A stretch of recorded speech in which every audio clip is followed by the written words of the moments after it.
සුබ දවසක් ඔයා යන ඔයාලා හැමෝටම Rumesh SL YouTube channel එක වෙත සාදරයෙන් පිළිගන්නවා. අද මම කතා කරන්නේ adobe Photoshop application එක ඔයාලගේ desktop එකට හරි laptop එකට හරි නිවැරදිව install කරන විදිය. මුලින්ම මාව subscribe කරලා නැත්නම් මාව subscribe කරන්න යාළුවනේ. පල්ලෙහා තියෙන bell icon එක click කරන්න. මම දාන අලුත් වීඩියෝ notification මාර්ගය ඔයාලා ළඟටම ගෙන්නව ගන්න මාව subscribe කරන්න යාළුවනේ. ඉතින් අපි වැඩි කතා නැතුව යමු වීඩියෝ එකට. මුලින්ම ඔයාලගේ adobe Photoshop application file එකට යන්න.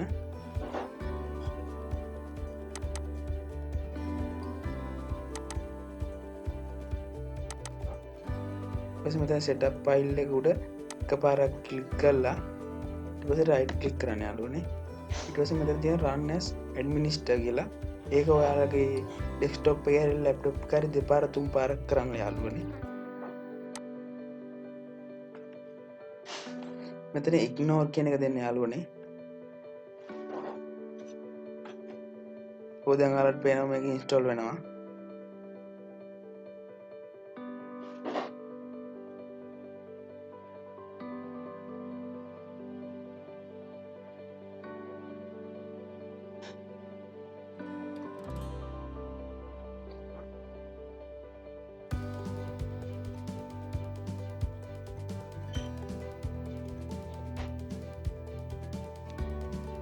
ඊට පස්සේ යාළුවනේ මෙතන මේ install කියන එක දෙන්න එපා. දැන් try කියන එක දෙන්න. ඊට පස්සේ යාළුවනේ මෙතන sign දෙන්න.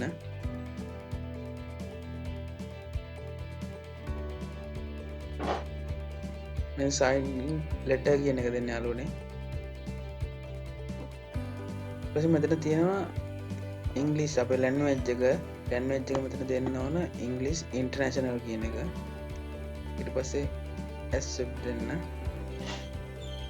මෙතන අපේ language එක හදන්න ඕනේ යාළුවනේ English international කියලා.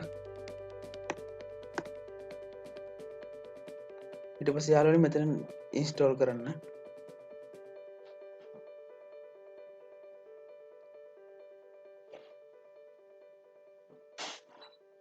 දැන් install වෙනවා යාළුවනේ.